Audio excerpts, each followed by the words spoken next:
When the reigning champion called Chuck Norris a weakling, the noise of the packed arena collapsed into something eerie, like sound itself had been sucked out of the building. Thousands of people squeezed shoulder to shoulder, yet for several seconds the silence was so sharp you could almost hear the sweat dripping off fighters warming up at the edge of the mats. It wasn't just an insult, it was a shot aimed straight at the core of a man who had built his reputation on discipline, humility, and a steel-forged quiet strength. The arena that night smelled of varnished wood and the faint metallic tang of blood from earlier matches. Cigarette smoke curled toward the rafters, fighting with the bright spotlights that threw hard shadows onto the tatami. It was the mid-70s, an age when martial arts in America were still finding their place between showmanship and genuine combat. Chuck Norris had already made a name for himself, not just in tournaments, but in film circles too. His calm presence, his reputation for control. Yet here, in this tournament, the spotlight had shifted away from him.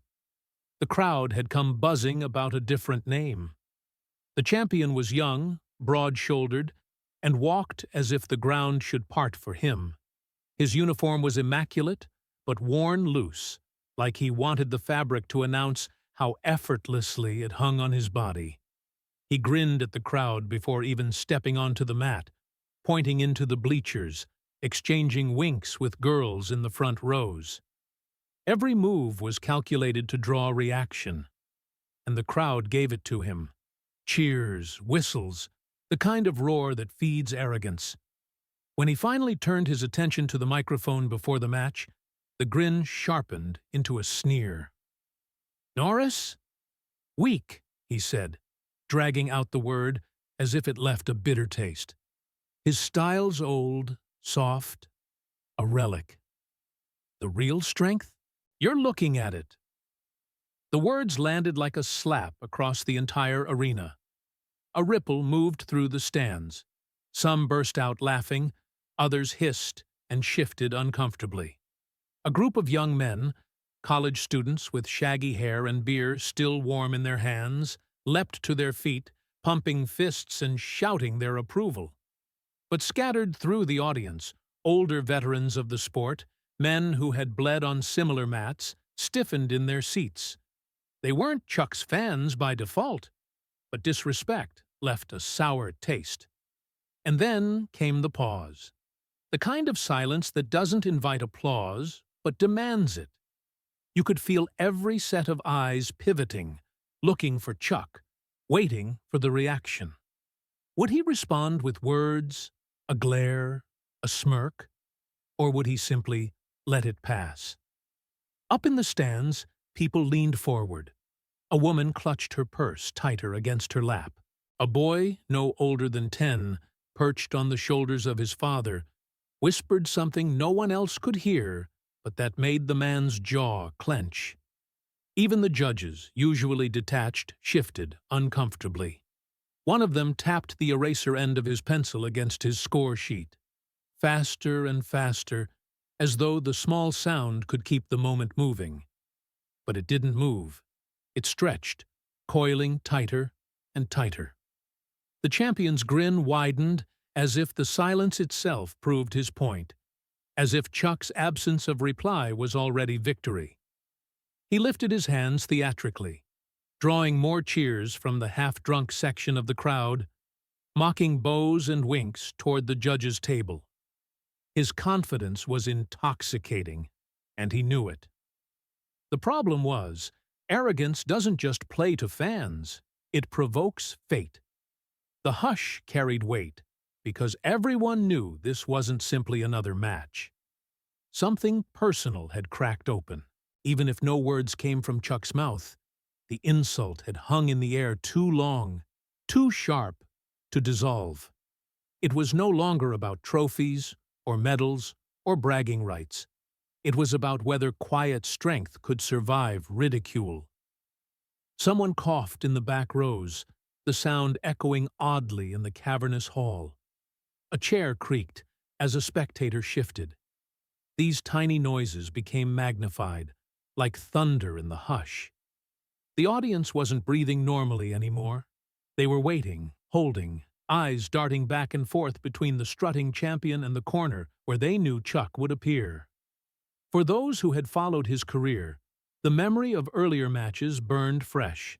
The steady gaze, the way he seemed to listen more than strike, how he treated the mat as sacred ground rather than a stage.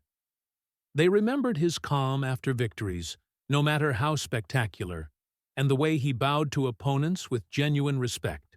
All of that stood in brutal contrast to the brash young man parading across the tatami like a rock star in a dojo.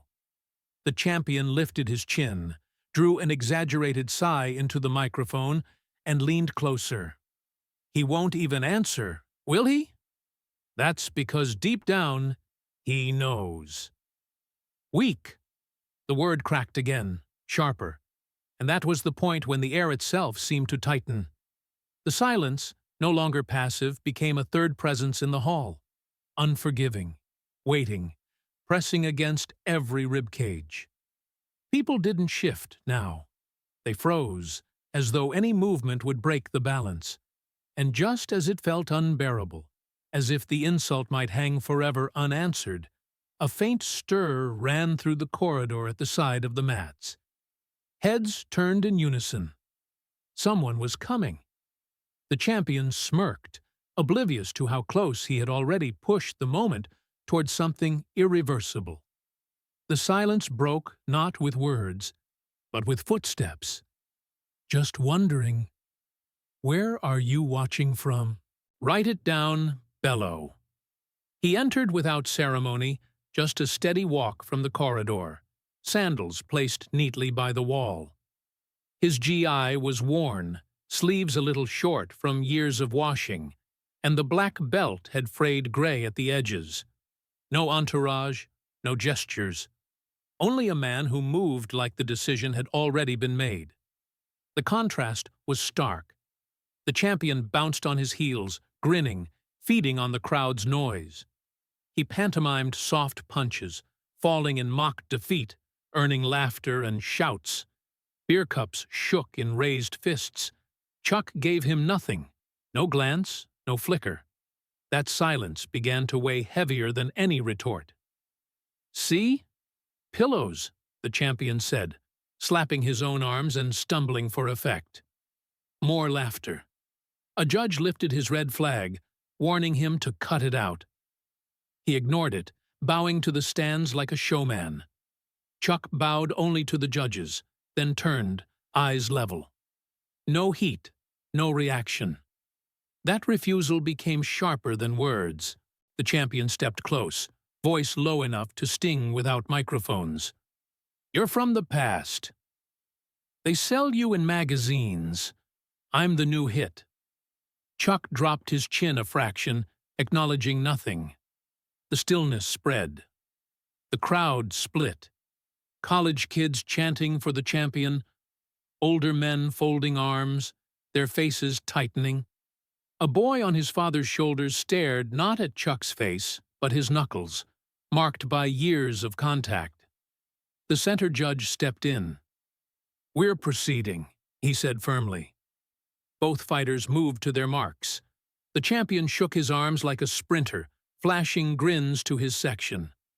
Chuck rolled one shoulder, then the other, and let his toes grip the mat before settling into stance. Still, the mockery continued. The champion flapped his arms, whispered, "Antique," so Chuck could hear. The lack of reaction left him grinning harder, but the grin was thinning, more teeth than joy. He needed friction, and Chuck's silence gave him glass. The ritual began. Shomen ni rei. Both bowed to the front. Otagai ni rei. The champion dipped shallow and quick. Chuck's bow held steady, measured. When he rose, his eyes were already set. "This is controlled demonstration," the judge announced. "Respect control." No excessive contact relief rippled from organizers. Groans came from the bloodthirsty section. The champion smirked at the word control, stepping a shade too close. letting his GI brush Chuck's sleeve. The judge's hand stayed raised. Warning. He retreated half an inch. Not enough. Chuck's hands rose, loose, unreadable. A breath slipped out softly, barely lifting his lapel. Somewhere above, a light buzzed. He noticed it, then let it vanish. The champion's eyes scanned Chuck for a flinch, a breath cue, anything. He found only stillness. That absence was its own presence. "Yoy!" the judge called. "Get ready." The mat seemed to tighten beneath their feet. Latecomers froze in the aisles. Veterans in the stands leaned forward, reading distances like a board of pieces. They saw it. The champion already inside courtesy's space. A sign. The judge's hand sliced down, and the champion lunged, too fast for demonstration, grin snapping into something sharp, fist arcing toward a man who hadn't moved at all. The arena inhaled together and held it. The first exchange should have been ceremonial. Clean lines, measured pace, hands stopping inches short. That's what the judges had in mind when they called it a demonstration. Technique displayed without malice, like chalk sketches before the real painting. The center judge's palm hovered between them, a metronome for restraint. They touched forward into distance, feet whispering over canvas.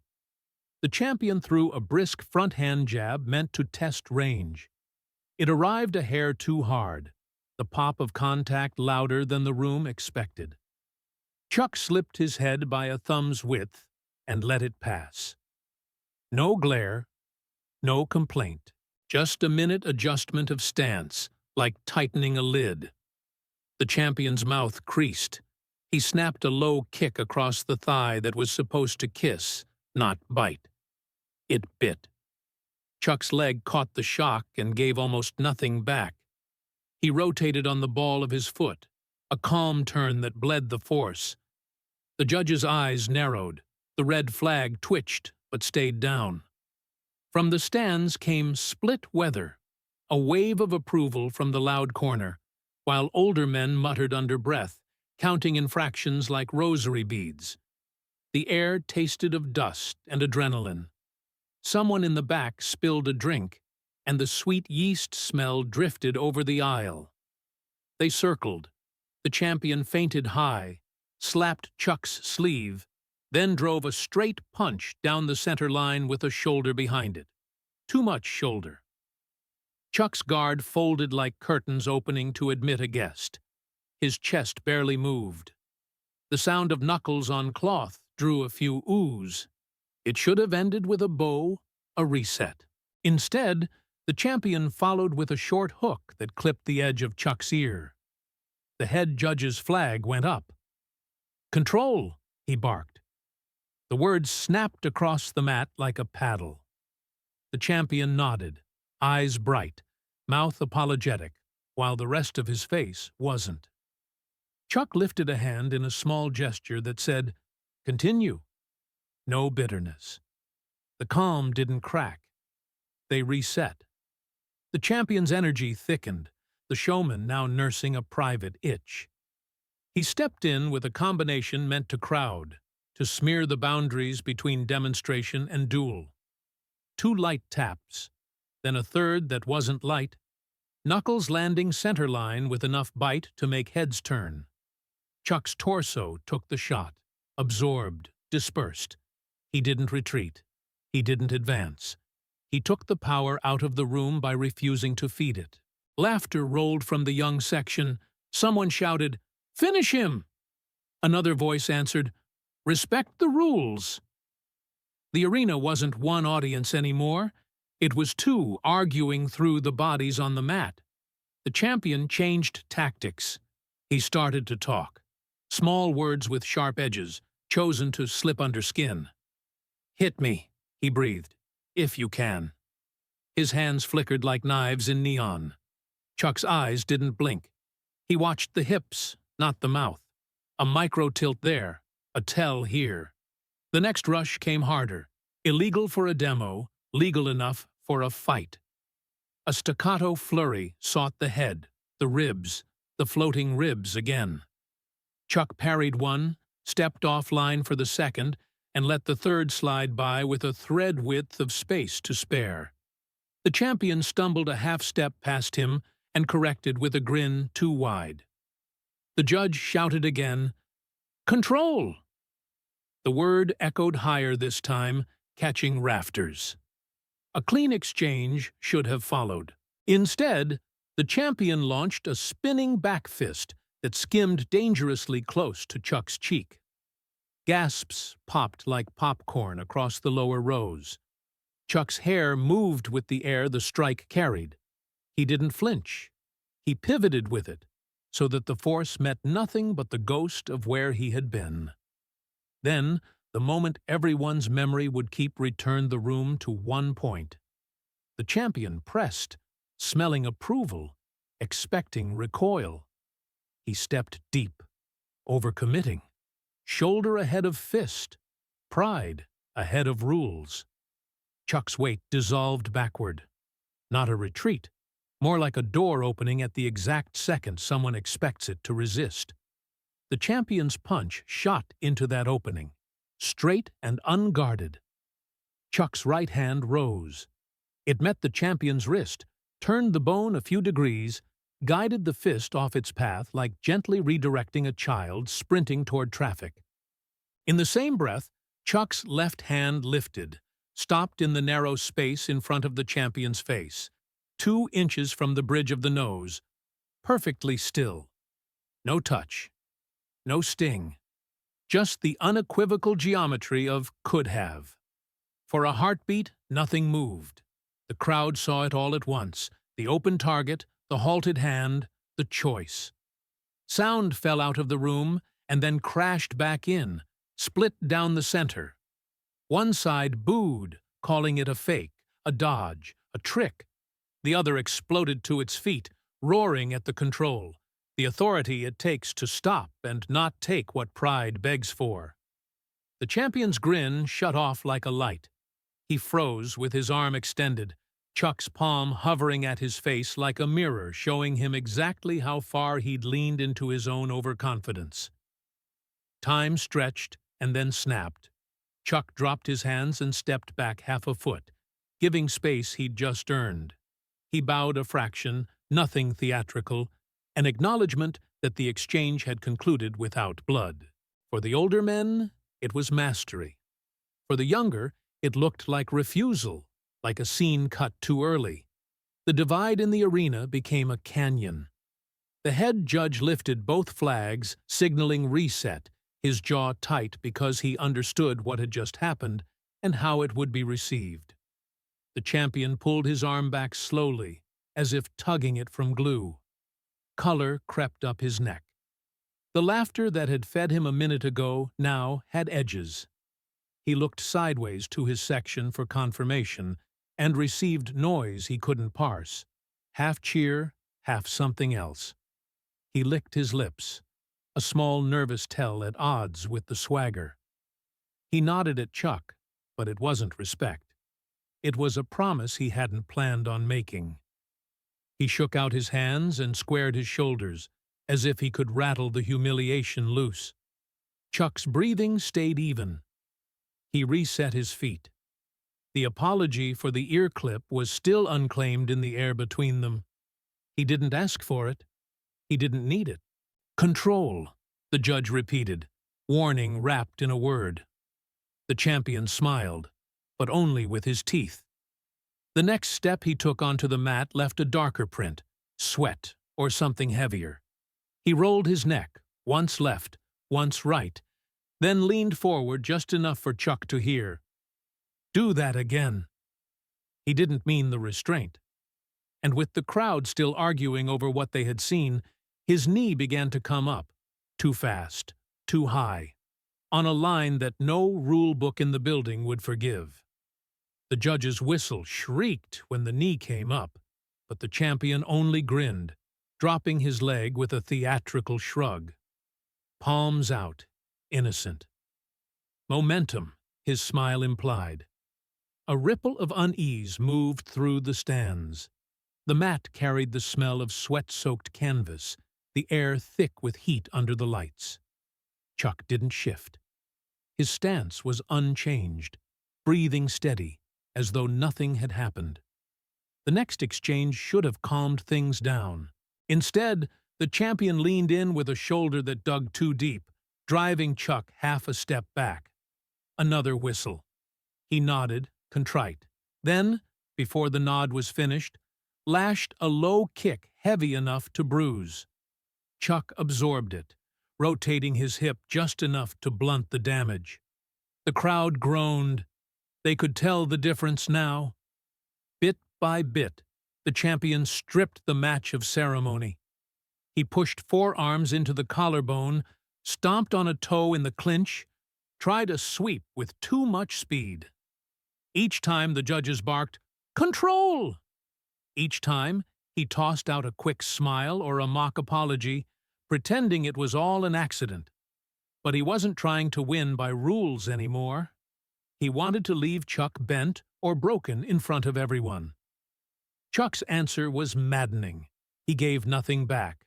No anger, no visible strain.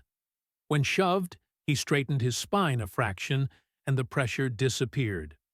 When swept, his foot traced a small half-circle and settled again. He looked less like a man under attack than a man refusing to acknowledge chaos. That composure began to scratch at the champion like sand under skin. The arena felt it. The young fans who had laughed minutes before were quieter now, stealing glances at one another. From higher rows, voices started chanting "Chuck, Chuck" in low rhythm, hesitant at first, then louder. It embarrassed some who had cheered the champion's swagger. They folded arms, unsure which way the night was tilting. The champion tried to talk through the tension. "Hit me," he hissed, tapping at Chuck's guard with fast, petty strikes. "Come on, show them." His voice cracked louder. "They're bored of you." They weren't. The chant rose stronger. "Chuck! Chuck!" It rolled across the arena like a tide, gaining weight with every beat. The champion's grin faltered, replaced by something thinner, teeth clenched too hard. Sweat darkened the collar of his GI. He pressed closer, desperate for something to land. A sudden shove across Chuck's face, ugly, not technical, drew gasps from the stands. The judges surged forward, flags raised high, ready to call a stop. Chuck didn't flinch. He simply raised a palm toward the officials, signaling he was fine, then lowered it again. No complaint, no retaliation. He reset his stance, still calm. That small gesture flipped the mood. The champion's breath came faster, chest heaving with frustration. He looked to his corner, searching for laughter, for applause, for the energy that had fed him earlier.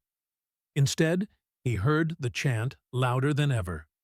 "Are you afraid of a real fight?" he roared suddenly, the words ricocheting through the rafters. The outburst wasn't showmanship anymore. It was desperation. The reaction cut him deeper than any strike. Boos scattered through the seats. Even those who had once shouted his name grew uneasy. Some turned away, not wanting to be part of it. Others doubled down, yelling back, but their voices sounded thinner now. The judges barked warnings, but the champion was already past hearing. His eyes burned holes into the mat between them. He shifted his stance, narrower, lead leg bent, shoulder turning forward. The intention radiated clear enough for anyone in the building to feel it. This wasn't about demonstration anymore. On the sidelines, an usher froze latecomers at the aisle. A pencil stopped tapping at the scorer's table. The crowd's roar dimmed into something stranger, anticipation laced with dread. Everyone knew he was about to step over a line that couldn't be disguised as accident. Chuck's eyes softened in a way that unsettled more than anger would have. It wasn't pity, closer to sadness. He raised his hands just slightly, setting boundaries without aggression. The crowd hushed, waiting. The champion slid weight onto his lead foot, hip coiling, shoulder cocking. His whole frame pointed not at sport, but at target. The thin ice had cracked. He was ready to smash through it. And in that breath before he moved, the entire arena leaned forward, seeing exactly what was about to happen, and knowing nothing in the rulebook would cover it. He took the step that committed. He'd already chosen the path. The lead foot bit, hip turned, and the strike rose on a line no rule could excuse. Head high, fast, carrying every ounce of his frustration. The whistle split the air, but the sound arrived a fraction after intent. Chuck moved at the last instant, not with panic, but with a small slip that wasted the strike's aim without wasting its energy. The kick scythed through nothing and dragged the champion off his own balance by an inch he hadn't planned to surrender. For the first time all night, Chuck answered. It wasn't violence. It was a sequence of decisions laid end to end. Short, compressed motions that lived between beats. His right hand brushed the attacking leg as it passed, guiding it back to earth a few degrees off-center. His left hand checked the champion's shoulder with the lightest touch, enough to interrupt the reload. A half-step pivot placed Chuck's ribs outside the lane of the next punch that never got to be thrown. In the same breath, his rear hand rose and stopped in the space in front of the champion's throat. Not touching, just drawing a line you don't want crossed. The crowd found its feet like a single organism. Seats clacked up. Programs fell. A flashbulb popped near the aisle, leaving a white dot floating in the vision of those who had looked too long.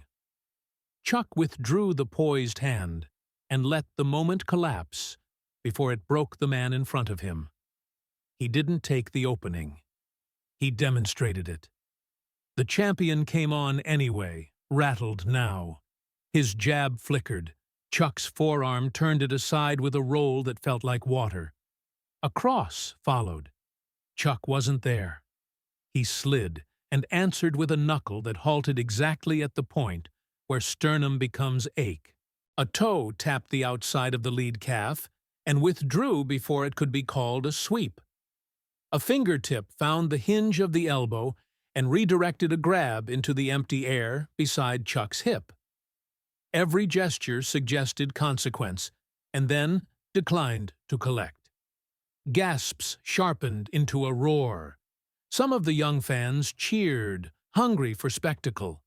Others held their mouths open, shocked that the insulted man they'd mocked could move like this and choose not to end it. Up in the veteran rows, men nodded once, slow, as if confirming a diagnosis. The head judge's lips pressed into a line. His flag hovered, unsure whether calling stop would be mercy or theft. The champion's color faded. Not fear, exactly, an exposure. He saw it. Not tricks, not speed alone, but an economy that made his own attacks feel loud and clumsy. He pumped his hands to get blood back into them, and found tremor instead. Sweat drew a dark V down his GI. When he reached again, Chuck let him, then erased the angle, palm hovering under the jaw, and ending with the tiniest vibration of restraint, like a brake tested but not used. It landed not on skin, but on pride. The room could feel him understand. The earlier bravado was a costume. This was a seminar he hadn't asked to attend. Chuck moved him with inches, stopped an inch short, turned an inch early, removed an inch of ground from under his stance. Each nearly contact was a verdict. If. Answers to questions nobody wanted said aloud. "Break," the center judge called, relief in the command. They separated 2 paces. The chant wove through the rafters now. Chuck! Chuck! No longer tentative, no longer needing permission. It didn't drown the boos. It outlasted them. They touched back in. The champion faked high and rifled low. Chuck's knee shaded outside and came back square before the eye could count it. A forearm shot toward the neck. Chuck's shoulder rose and the bone met nothing but empty air and a sudden lack of target. Chuck's reply traced the outline of a finishing sequence and then dissolved. A short body shot that halted at cloth. A heel that hovered by the rear knee like a warning. A hand that guided the champion's head a fraction offline and then let it return, as if to say, "You can step away from this." The champion didn't. His eyes flicked to his section for noise and found it disorganized, some shouting his name, some staring past him at the man teaching him limits. He swallowed, and the muscles in his neck jumped. The glamour had leaked out. The lights felt cruel. He threw anyway, choppy now, a man trying to make the night backtrack. Chuck's answer came in 3 beats. Check, angle, halt. So clean it drew a sound from the audience that wasn't a cheer or a boo, but something like awe. For a sliver of time, the champion was open everywhere at once. Chin, ribs, knee. And Chuck stood in front of those doors with the keys in his hand and didn't turn any of them. "Stop!" the center judge barked, palms slicing between them. The word rang, final. The flags rose. The space reset itself in the shared expectation of ritual. Bow, step back, breath. That was the moment that should have saved him. Instead, the champion snapped. The command was still in the air when he slung a hook, petty and fast, a cheap shot aimed to reclaim something he felt slipping away. Face, noise, pride, he couldn't have said.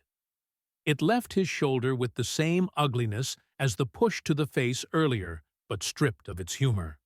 A collective intake from the stands made the rafters creak. Programs hit the floor.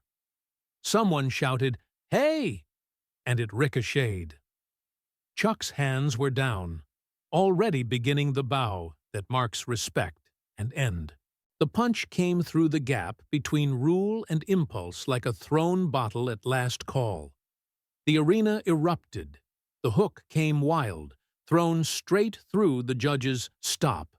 Chairs screeched, flags snapped up, people shouted. But the sound that mattered was the change in air as the fist cut toward Chuck's head. He didn't strike back. He caught. His right hand closed on the wrist, fingers locking where bone leaves no escape. A small twist rolled the arm off course, and his other hand guided the elbow into a line the joint didn't want. It wasn't a strike. It was a command. The champion's body froze. Stillness hurt less than resistance. His free hand hovered, unsure, while his knees bent involuntarily. Chuck eased the pressure just enough for everyone to see the choice. The crowd fell silent again, harder than before. No chants, no boos, just the high buzz of the lights overhead. You could hear someone gasp in the first row, sharp and alone. The judges held their flags high but didn't move in. Everyone saw what was happening. The champion caught, restrained, helpless, and not harmed. Chuck's eyes were steady, cold as a plumb line. He shifted the angle a fraction more, enough to hint at the damage he could deliver if he wished. A faint groan slipped from the young man's throat. People closest to the mat flinched, as if they'd felt it themselves. And then, without warning, Chuck released him. The arm returned to its owner. Chuck stepped back, 2 measured paces, palms open, nothing aggressive. He bowed once, exact, to the judges, then to the front, and finally even to the man who had just tried to cheap shot him. It wasn't forgiveness. It was closure. For several heartbeats, no one reacted. Then noise came in fragments. Applause scattered here. Angry cries there. Whistles. Shouts. The veterans clapped slow and flat, a sound that cut through everything. The champion shook his arm violently, tried to grin, and forced words through trembling lips. Relax. It was nothing. Heat of the moment. No one laughed. Even his rowdiest supporters looked down, embarrassed. The head judge's announcement landed like a gavel. Excessive contact after the stop is under review. It was a formal way of saying what everyone already knew. Chuck didn't answer. He stood quiet at the edge of the mat, sandals set neatly before him, chest rising calm and slow. From the upper rows came the chant again, "Chuck! Chuck!" But it sounded different now, less like support, more like recognition. A boy on his father's shoulders leaned forward, eyes fixed not on the defeated man, but on the way Chuck's hands had moved. The champion tried to recover. "We can run it back," he called, voice shaking under the pretense of a smile. Exhibition. Real speed. It hung in the air, desperate. The crowd gave him nothing back. A camera zoomed tight on Chuck's face. No grin. No triumph. Just a stillness that carried two messages. I could have ended this. I chose not to. The look chilled the arena more than violence would have. He turned away, slipping into his sandals with the same precision he had on entering. The match was over. Not with victory, not with defeat, but with restraint that felt heavier than either. The champion tried one last joke. Sometimes you mishear the call, but his voice cracked. The silence that followed was crueler than boos. The people who once cheered now saw him small, exposed. Chuck walked toward the tunnel. At the edge, he paused just long enough for the camera to catch his profile. Calm, unreadable, eyes like winter glass. Then he disappeared into shadow. The arena exhaled at last, but the question remained, heavy and unspoken. Why did he spare him? Mercy? Discipline? Or the hardest punishment of all, to leave a man who built his image on humiliating others, humiliated only by himself?